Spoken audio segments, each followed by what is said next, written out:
अब मैं बड़ी ही आराम से जर्नल एंट्री के प्रैक्टिस क्वेश्चंस करा रही थी, लेकिन आप लोगों ने छड़दम उतार रखा है कि लेजर कराओ मैम, लेजर कराओ। तो अब हम इस वीडियो में लेजर अकाउंट करेंगे पूरी डिटेल में और बहुत ही आसान भाषा में। तो चलिए स्टार्ट करते हैं। अब मान लो एक मिस्टर झुंझुनलाल हैं, उनका बिज़नेस है तो वो देखना चाहते हैं कि इस साल उनकी सेल कितनी हुई है। ठीक है, तो अगर वो ये देखना चाहें कि उनकी कितनी सेल हुई है तो वो क्या करेंगे। मान लो उनकी 1000 जर्नल एंट्रीज़ हैं, तो सारी जर्नल एंट्रीज़ को एक एक पेज को खोल लेंगे और फिर उसमें से ढूंढेंगे कि इस दिन इतने की सेल हुई, इस दिन इतने की सेल हुई, 5 तारीख को इतने की सेल हुई, 6 तारीख को इतने की सेल हुई। Is this possible? Obviously note. तो आप लोग मुझे बताओ कमेंट सेक्शन में कि उनको क्या करना चाहिए। अपना दिमाग लगाओ। मान लो अगर आप मिस्टर झुंझुनलाल की जगह होते तो क्या करते। आपको ये देखना है कि आपने इस साल में कितनी सेल करी है टोटल। तो आप लोग क्या करोगे, अलग से ही एक सेल्स अकाउंट बना लोगे। उसमें खाली क्या लिखोगे, सिर्फ cell cell cell cell cell, कि इस टाइम पे मैंने मोहन को इतना सामान बेचा, सोहन को इतना बेचा, सीता को इतना बेचा, गीता को इतना बेचा। तो उसमें हम सिर्फ सेल ही लिखेंगे, जिससे हम कभी भी खोल के देख सकें कि इस साल में हमने कितना सामान बेचा। अब लेते हैं हम सेकंड एग्जांपल। मान लो आपने मिस्टर रोहित से पैसा लेना है, ठीक है, लेकिन मिस्टर रोहित ने बोला कि मैंने तो आपसे सामान खरीदा ही नहीं। तो आपके पास प्रूफ है? हाँ, डेफिनेटली प्रूफ है। आपने जर्नल एंट्री की तो थी कि हाँ हमने मिस्टर रोहित को सामान बेचा, रोहित टू सेल एंट्री की थी आपने, है ना। तो आप फिर ढूंढोगे उस एंट्री को, क्योंकि डेट तो आपको याद नहीं है। तो आप उस एंट्री को ढूंढने बैठोगे, 1000 एंट्रीज में इतने तक आपको वो एंट्री मिलेगी, इतना रोहित भाग जाएगा।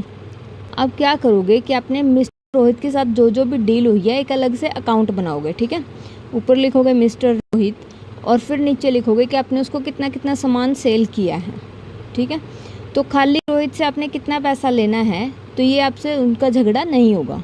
अगर वो बोलें कि मैंने तो इतने का सामान खरीदा ही नहीं, तो आपके पास प्रॉपर प्रूफ रहेगा कि इस डेट को इतने रुपए का आपने हमसे इतना सामान खरीदा है। बुक्स को तो वो चैलेंज नहीं कर सकते ना, क्योंकि उसमें प्रॉपर डेट के साथ सब कुछ लिखा होएगा।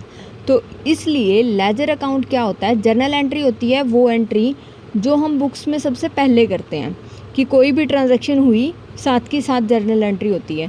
उसके बाद उस जर्नल एंट्री को हम पोस्ट करते हैं स्पेशल अकाउंट्स में। हर एक चीज़ का अलग अलग अकाउंट बनता है, परचेज़ का अलग अकाउंट बनता है, सेल का अलग अकाउंट बनता है, हर एक कस्टमर का अलग अकाउंट बनता है। जिनसे सामान खरीद रहे हैं उनके अलग अकाउंट बनेंगे, जिनको सामान बेच रहे हैं उनके अलग अकाउंट बनेंगे। तो जैसे कि हमारा इसमें फर्स्ट क्वेश्चन हमें दिया हुआ है, जिसमें हमने जर्नल एंट्रीज दे रखी हैं। तो परचेज़ अकाउंट हमने अलग से बनाया, जिसमें हमने लिखा कि टू समीना से हमने 18,000 का सामान खरीदा और उसमें से कुछ सामान जो है वो जल गया। तो by loss by fire account आ गया वो 1800 रुपये में। ठीक है जी। तो आगे फिर समीना का अलग से अकाउंट बनाया। ठीक है, क्योंकि कल को समीना कहते कि तूने मेरे से 18 का नहीं 20 का सामान खरीदा था, ऐसा पॉसिबल है।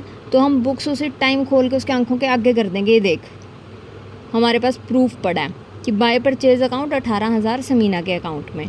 लॉस बाय फायर अकाउंट अलग से बनाएंगे कि हमारा आग लगने की वजह से कितना नुकसान हुआ है वो पता चले हमें। तो टू परचेजेस अकाउंट कितना आ जाएगा, 1800। ऐसे ही बना दिया हमने salary account, cash account, machinery account, Jyoti account, sales account और बैंक अकाउंट। सारे अकाउंट्स बना दिए अलग अलग नाम से। अब आप लोगों को डाउट होएगा कि चलो मैडम जी अकाउंट तो बना दिए, लेकिन अब इसमें एंट्री कैसे करनी है, डेबिट क्या होगा, क्रेडिट क्या होगा, वही डेबिट क्रेडिट। तो ये मैं आपको बताऊं, जर्नल से भी ईजी है। जर्नल में तो आपको फिर भी कोई रूल याद करना पड़ रहा था, इसमें आपको कुछ नहीं करना। आपको जर्नल एंट्री आती है ना, जर्नल एंट्री बनाओ। मान लो पहली जर्नल एंट्री क्या बन रही है, परचेज अकाउंट टू समीना। तो परचेज अकाउंट डेबिट है, तो जब हम परचेज अकाउंट बनाएंगे ना तो आगे क्या लिखा हुआ है, टू समीना ना, तो परचेज अकाउंट में आगे क्या लिख देंगे, टू समीना। नेक्स्ट एंट्री देखो, अब समीना का अकाउंट बनाएंगे तो परचेज अकाउंट डेबिट में है ना, तो इसको क्या लिख देंगे, समीना के अकाउंट में बाय परचेज अकाउंट। अब अगली एंट्री देखो, loss by fire account to purchase account. तो लॉस बाय फायर अकाउंट जब हम बनाएंगे ना तो वहाँ पे क्या लिख देंगे, debit side to purchase account 1800। और जब परचेज अकाउंट बनाएंगे, क्योंकि परचेज अकाउंट बनाएंगे तो loss by fire account debit में है, तो by loss by fire account लिख देंगे। अगली एंट्री है salary account to cash account. तो जब सैलरी अकाउंट बनाएंगे तो उसके डेबिट में क्या लिख देंगे, टू कैश अकाउंट। और जब कैश अकाउंट बनाएंगे तो उसके क्रेडिट में क्या लिख देंगे, बाय सैलरी अकाउंट। बस इतनी सिंपल सी एंट्रीज होती हैं ये। तो लेजर पोस्टिंग बहुत बहुत बहुत ईजी है। अगर आप लोगों को ये समझ आया है तो एक थंब का साइन ज़रूर देना कमेंट सेक्शन में। एंड अगर आपको इससे भी ईजी तरीके से चाहिए तब भी कमेंट सेक्शन में लिख के बता दो मुझे। एंड अगर अभी तक आपने जर्नल एंट्रीज़ वाली वीडियोस नहीं देखी हैं तो आप वहाँ जाओ एंड चेक करो। एंड अगर किसी को जीएसटी की वीडियोस पे डाउट है तो आप जीएसटी की वीडियोस भी मैंने डाल दी हैं, वो भी जाके चेक करो।